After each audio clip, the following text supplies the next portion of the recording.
Olá, galera, tudo bom? Para quem não me conhece, eu me chamo Alexandro, sou o coordenador aqui do Papo Vermelho e estamos começando aqui mais uma entrevista, né? Mais um episódio do quadro de entrevista do jornal, né? E como convidado para essa entrevista de hoje, nós estamos trazendo aqui o ex-líder, o líder sindical e ex-congressista, né? Edmilson Valentim. Nós trouxemos ele aqui para poder contar um pouco da sua história para a gente poder conversar e vai bater um papo com ele legal, conversar sobre leis de autorias dele, enfim. É, Edmilson, antes da gente poder começar aqui, a gente sempre pede para os nossos convidados para poder eles se definir para a gente poder, para a galera que vai assistir a gente, poder conhecer um pouco melhor você, para poder você se definir. Quem que é o Edmilson Valentim para você? É um brasileiro que bem sai da raiz da realidade do povo brasileiro, que adquiriu uma consciência social e, através dessa luta, se reuniu a outros brasileiros dentro do PCdoB, que participou de movimentos sociais ao longo de mais de décadas, né? Ao longo de décadas, e que continua sonhando em transformar o Brasil. Então, esse é o Edmilson Valentim, que ao longo dessa trajetória, né, semana que vem eu vou fazer 59 anos, e eu me filiei ao PCdoB quando eu tinha 20 anos, mais ou menos. Então, a gente tem aí quase 40 anos de militância. Então, com muito orgulho, continuamos nessa batida. Tivemos muitas vitórias, avançamos na construção de uma sociedade brasileira um pouquinho mais justa, um pouquinho mais democrática. E nesse momento estamos com um grande retrocesso, uma ameaça muito grande de ideias retrógradas, conservadoras, assassinas, voltarem e contaminarem uma boa parte do nosso país. Por isso, a gente tem que estar alerta e lutando sempre até a gente encontrar aí o caminho para um Brasil mais justo, mais soberano e naquilo que nós acreditamos, uma pátria socialista. Muito bom, camarada. Inclusive, você me filiou um pouco mais depois que eu me filiei. Eu me filiei com 17 anos, né? Mas vamos lá, camarada. Eu queria saber quais são suas maiores referências políticas que você se inspira, né? Tipo, tem alguém que você tem enorme admiração na sua vida? Quem você se inspira politicamente? Não, eu tive uma inspiração muito grande no João Amazonas, que eu tive a grata satisfação de conhecer. João Amazonas, um paraense, né, que foi operário e que foi presidente nacional do PCdoB, foi nosso líder e me ajudou muito a compreender a realidade brasileira e como é que a gente batalha para transformá-la. Essa é a minha maior inspiração, vamos dizer assim, em termos de militante político e social. Agora, eu tive, ao longo dessa trajetória, a oportunidade de conhecer não só dos livros e das letras, das histórias, mas de conviver pessoalmente, de conhecer pessoalmente, não conviver, né? Com duas grandes referências mundiais, que uma é Nelson Mandela. Eu tive a grata satisfação de, assim que ele foi libertado, ir à África do Sul para convidá-lo a vir ao Brasil, né? E isso foi em 90, né? E também tive uma grande alegria, uma grande satisfação de conhecer Fidel Castro. Estive com ele umas 3 vezes.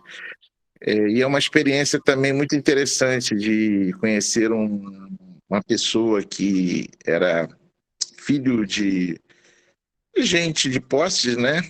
mas que resolveu se juntar aos camponeses e trabalhadores daquela pequena ilha africana, que foi aquela pequena ilha caribenha, que é Cuba, e fazer uma revolução que se sustenta, que os ideais de libertação e de igualdade social se sustentam até hoje, e com aquele pequeno detalhe de estar a 100 quilômetros da maior potência bélica imperialista do mundo, que é os Estados Unidos. Então, toda a minha admiração por Fidel Castro e os cubanos. Muito bom, camarada. Camarada, em toda a sua trajetória política lutando ao lado do povo trabalhador, eu queria que você poderia falar um pouco de sua história, de suas maiores contribuições, né, com a história de um momento em que foi mais marcante, o momento mais marcante da sua história, que você acha? Tipo, contar um pouco da sua contribuição para o nosso país. Então, eu entrei para o PCdoB em 83, estava fazendo 20 anos. E eu trabalhava numa fábrica e estudava, fazia engenharia numa faculdade particular, Souza Marques. E 86, nós conquistamos, o país conquistou a redemocratização. Teríamos eleições para a Assembleia Nacional Constituinte, que era um marco da redemocratização e uma definição de rumos para o Brasil. E o PCdoB resolveu lançar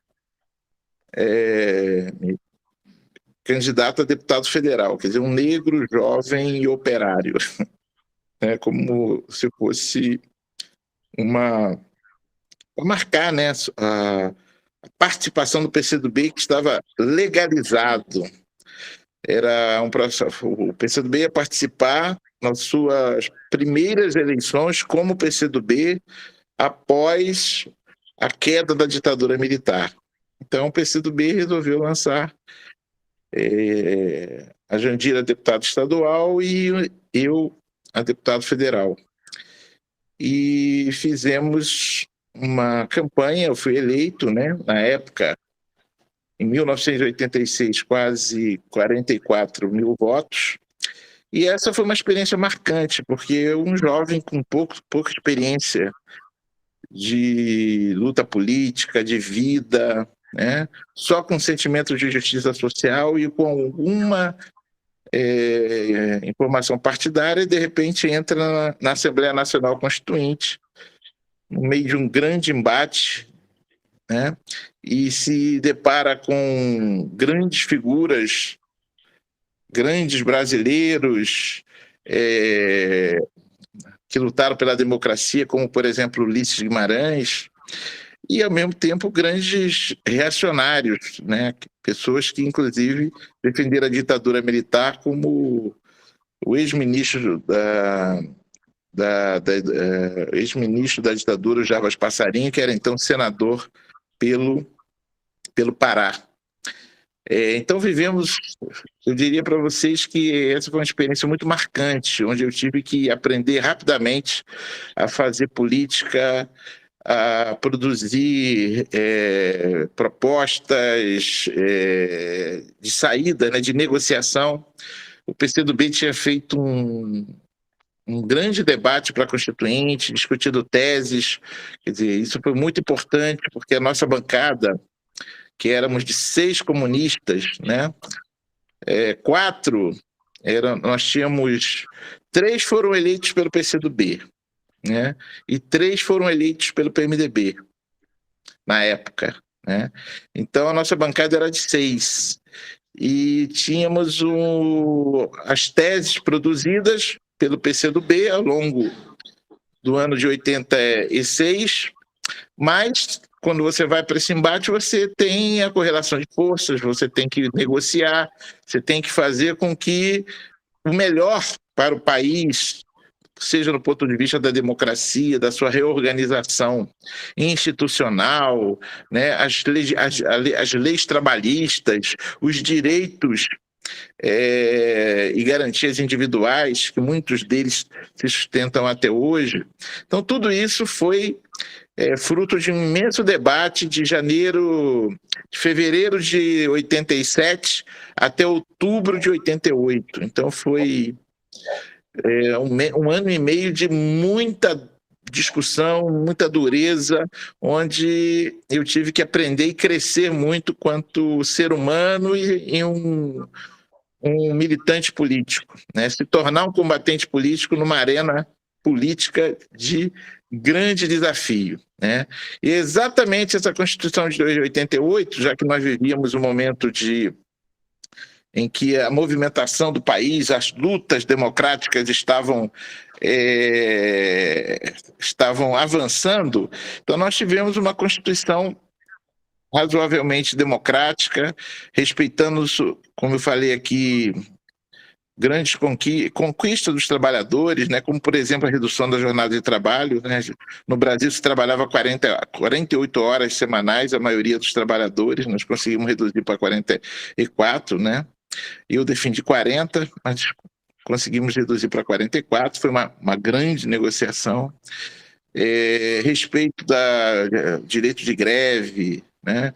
Nós conseguimos, e eu participei com 2 emendas que não foram só minhas, mas foram de outros, mas eu sou coautor, como o voto facultativo para os jovens de 16 anos e a licença gestante de 120 dias para as mulheres trabalhadoras. Então, na Constituinte, a gente conseguiu avançar em muitas coisas. Eu saí dali uma pessoa formada, né? Uma pessoa como se tivesse feito um curso de PhD, né? Curso intensivo de política. Eu acho que esse é o momento que foi mais marcante da minha trajetória. Depois eu fui...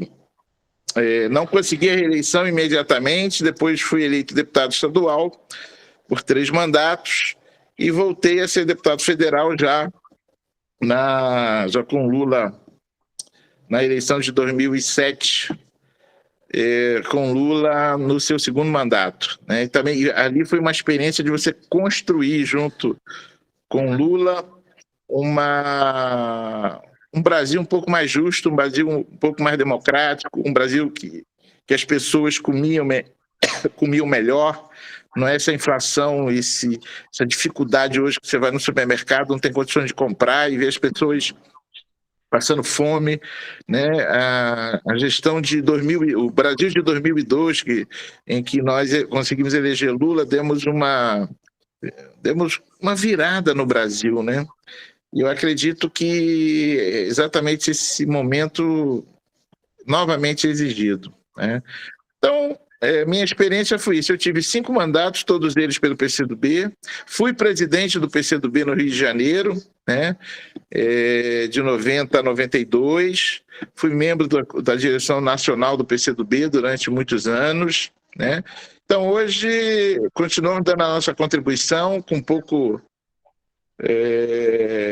uma atividade um pouco mais reduzida em função da vida, dos problemas da vida, mas continuamos dando a nossa contribuição para mudar o nosso país. Bom, camarada, você citou o ponto aí, né, do Lula.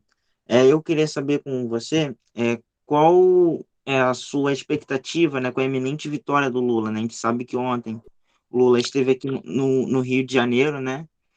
E ele está muito cotado para poder ganhar as eleições, né? Para vencer o retrocesso do nosso país. Eu queria saber a sua opinião, tipo, qual é a sua expectativa com a volta do Lula? Olha, é a expectativa da imensa maioria do povo brasileiro. Eu fui no mercado agora há pouco, né? Você pegar uma caixa de leite a R$8, R$9, quanto ano passado eu comprava 4 a R$3,49, né? Manteiga, margarina, você comprava a R$5, R$6, hoje é 11, 12, R$13, né? Então, muita a inflação comendo, né, as esperanças da alimentação do nosso povo, né? Gasolina e o diesel, que caríssimos, são combustíveis que movem o nosso país, né? As pessoas estão sem esperança. Então, há uma situação que levou, por exemplo, à vitória do Lula em 2002, um caos social. Só que esse caos social está piorado, porque há uma ameaça, né? Além do caos social, as pessoas estão sem emprego, as pessoas estão sem esperança, as pessoas estão com medo, porque a violência aumentou, e uma violência que é respaldada pelo presidente da República, né? Então, aquele sentimento ruim que existia naquela época, mas naquela época a gente tinha derrotado esse sentimento com a derrota da ditadura. Esse sentimento ruim, em parte, de brasileiros, né, que acham que alguns podem se dar bem, comer bem, beber bem, enquanto a maioria do povo passa fome e tem dificuldade de trabalhar. Então, a situação é muito grave, né? Essas ideias reacionárias em que a gente fica até assustado quando pessoas simples, em função de teses conservadoras de comportamento, acham que o que está sendo feito justifica, né? E nós não podemos aceitar e conviver com isso. Então, acho que nós caminhamos para virar isso com a eleição do Lula. Mas essa turma que está aí, o Bolsonaro, com essas forças reacionárias, não vão vender isso barato. Vão fazer de tudo para dificultar essa mudança, diferentemente do que ocorreu em 2002, quando o Lula ganhou as eleições e o Fernando Henrique, que era nosso adversário, entregou democraticamente e respeitosamente a faixa de presidente da República. Bolsonaro toda hora não cansa de ameaçar isso. Então, a gente não basta derrotar o Bolsonaro. É muito importante derrotar o Bolsonaro, é fundamental derrotar o Bolsonaro, é muito importante derrotar o fascista. Mas nós vamos precisar continuar unindo grandes forças no Brasil, que é para derrotar o fascismo que ele deixou aceso no nosso país. Então, esse trabalho dessa construção que Lula, em que o PCdoB participa, junto com o PT, o PSB, o PV, buscamos outras forças políticas e gente que não tem partido nenhum, mas está preocupado com o Brasil. Nós vamos precisar recuperar o Brasil, uma parte do Brasil que nós perdemos para as ideias fascistas. Recuperar o parque industrial brasileiro que foi dizimado, né, que está sendo bastante prejudicado por uma política comandada pelo Paulo Guedes de desmontar, né, a capacidade brasileira de produção, particularmente no que diz respeito à indústria, ciência e tecnologia. Nós não podemos ser só um celeiro para o mundo de produção de grãos. Nós precisamos produzir uma nação do tamanho do Brasil, com o tamanho do Brasil, precisa ter fontes de desenvolvimento, de financiamento de riqueza, como nós temos, e não entregá-las ou deixá-las sucateadas para virar um quintal dos Estados Unidos, né? Então, há um desafio muito grande, que para a gente mudar o nosso Brasil e gerar riqueza, distribuir e acabar com a fome, nós precisamos produzir desenvolvimento. Se a gente não tem capacidade de produzir riqueza, nós não temos riqueza para distribuir. Então, esse é o desafio que Lula vai ter. E quando ele começou, ele tinha vários instrumentos, né, para fazer políticas de desenvolvimento. Temer e Bolsonaro destruíram com isso, principalmente Bolsonaro, né? Então nós vamos ter que vamos ter muitos desafios. Mas primeiro nós temos que ganhar a eleição. Não vai ser fácil, né? Esses próximos 90 dias serão tensos, muitas provocações, muitas ameaças, né? Eu nunca fui... Você foi ontem, eu fui ontem lá na Cinelândia, A gente não tinha preocupação que a gente vai ter que ter agora com a segurança do Lula, segurança das principais figuras e segurança do povo, né? Ontem jogaram uma bomba de cocô, né? Essas provocações podem crescer, então é uma preocupação que vai estar presente nesses 90 dias. Então, não vai ser fácil, mas precisamos derrotar o fascista e continuar a luta para derrotar o fascismo. Bom, camarada, você acabou de tocar num ponto sobre a questão da vinda do Lula ontem aqui no Rio, na Cinelândia, né? Eu queria saber sobre a sua opinião, né, sobre o ato de ódio, né, que você que nem comentou agora. Será que isso já demonstra uma tendência de violência durante as campanhas eleitorais de 2022? Porque existe a violência que vai ser feita pelos malucos, por aqueles extremistas, né? Que o Bolsonaro liberou as energias, abriu a chamada caixa de Pandora. Então, esse vale tudo, né? E vai haver também, a meu ver, aquelas provocações muito bem feitas pelos grupos organizados ligados a Bolsonaro, né?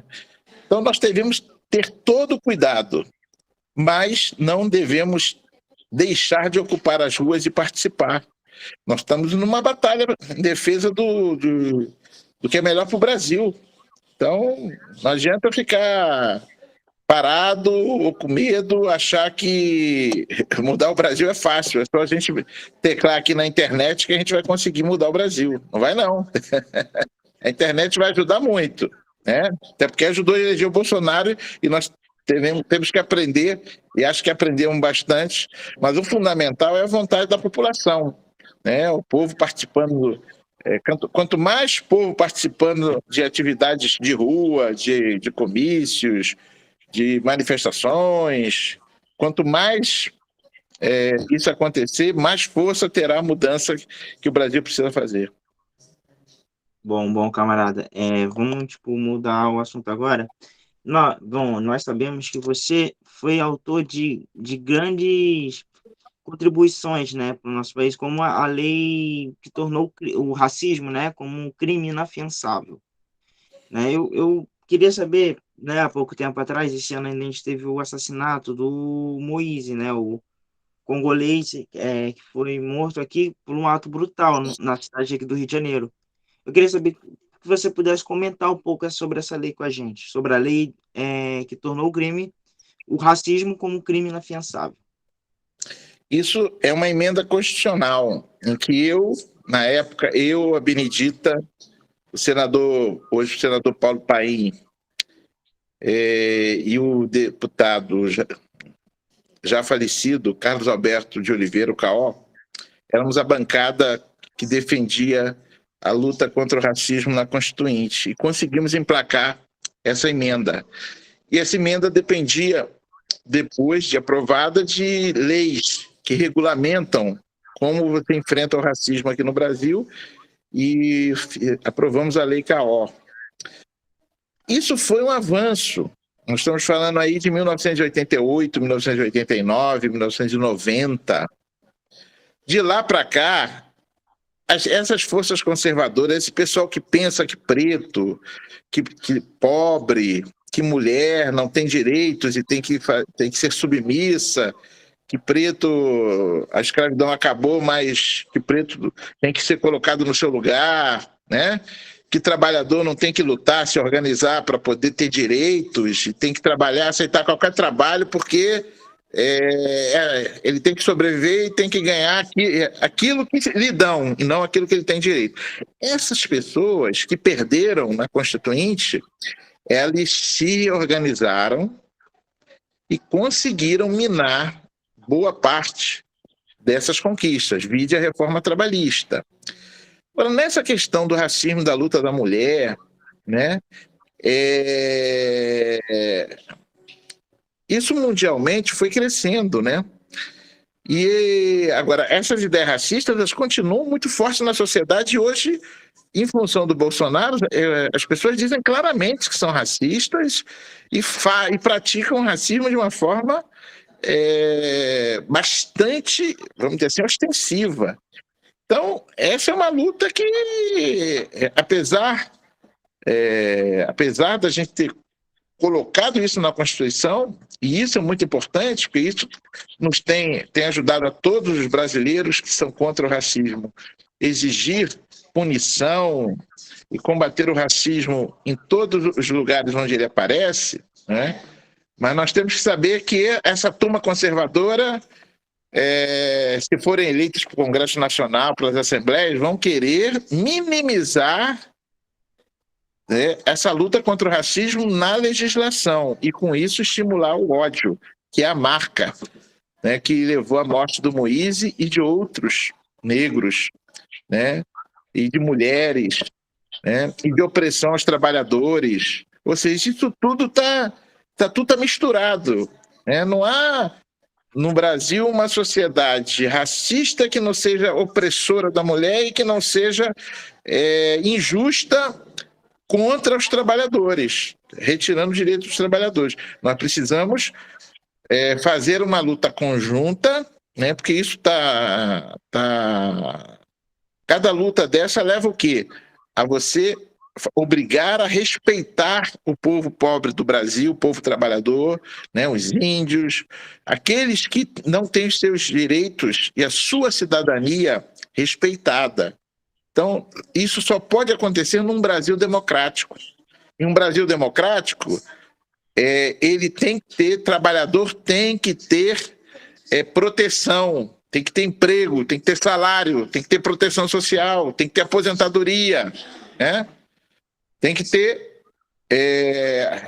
instituições públicas e privadas contra o preconceito e contra o racismo. Tem que ter o respeito à mulher para combater o feminicídio que cresce. Olha, eu me assusto quando eu vejo jovens que já nasceram em períodos em que essa luta da questão da mulher, por exemplo, ela está muito presente, mas mesmo assim são jovens de 20, 22, 23, 24 que matam mulheres, porque as mulheres resolveram dizer não.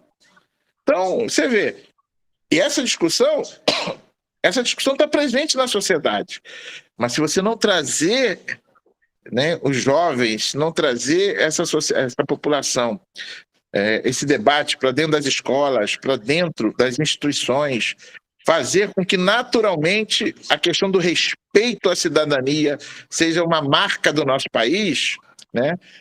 O que vai prevalecer a partir do momento que a injustiça social, a pobreza, a falta de comida, o desespero, né, seja marca da realidade brasileira, nós vamos ter mais violência, nós vamos ter mais gente utilizando do racismo e da opressão da mulher, né, da opressão de gênero, para poder justificar manter as desigualdades sociais, tipo apartar. Bom, deixa esse povo pobre para lá, ainda mais se é pro povo pobre, preto, né? Vamos manter as mulheres submissas, vamos fazer opressão aos gays e à comunidade LGBTQI a mais, né? Que são pessoas que são consideradas, esse pessoal aqui não é a turma que tem que ser privilegiada, né? Então, está tudo isso ligado. Esse é um processo que nós temos que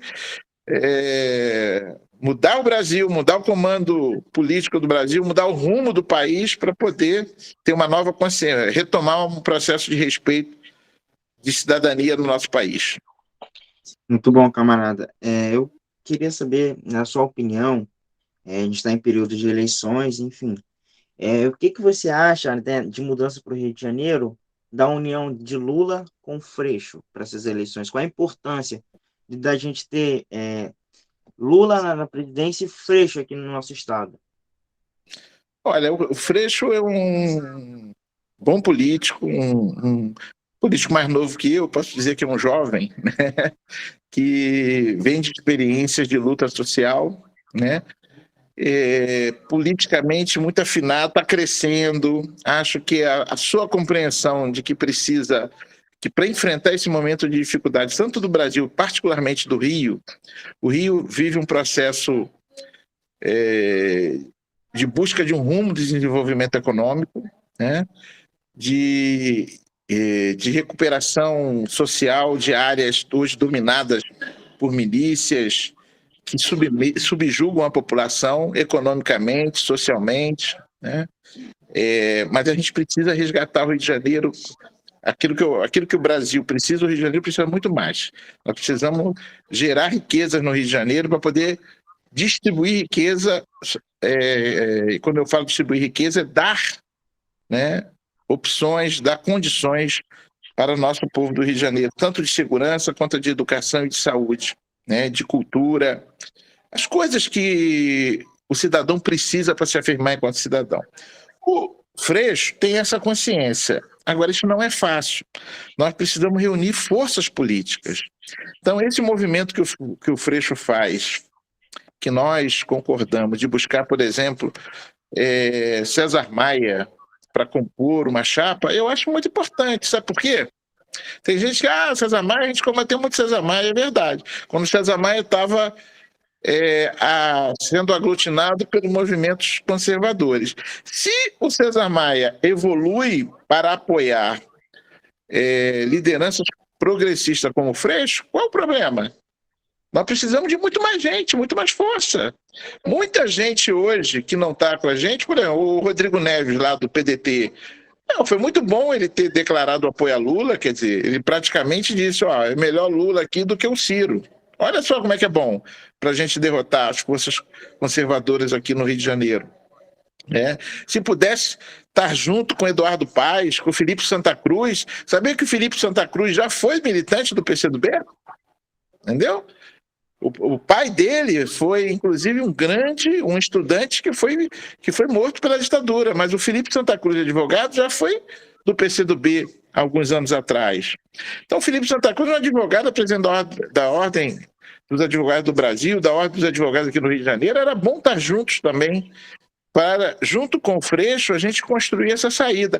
Infelizmente, as batalhas e as disputas eleitorais não permitem que eles estejam conosco, né? Eu espero que até o final, nós estamos agora no dia 8 de julho, então até o final desse mês e o início de agosto, quando começam a dar corpo, né, as chapas, a gente consiga ter um desenho mais amplo possível para ganhar as eleições aqui no Rio de Janeiro.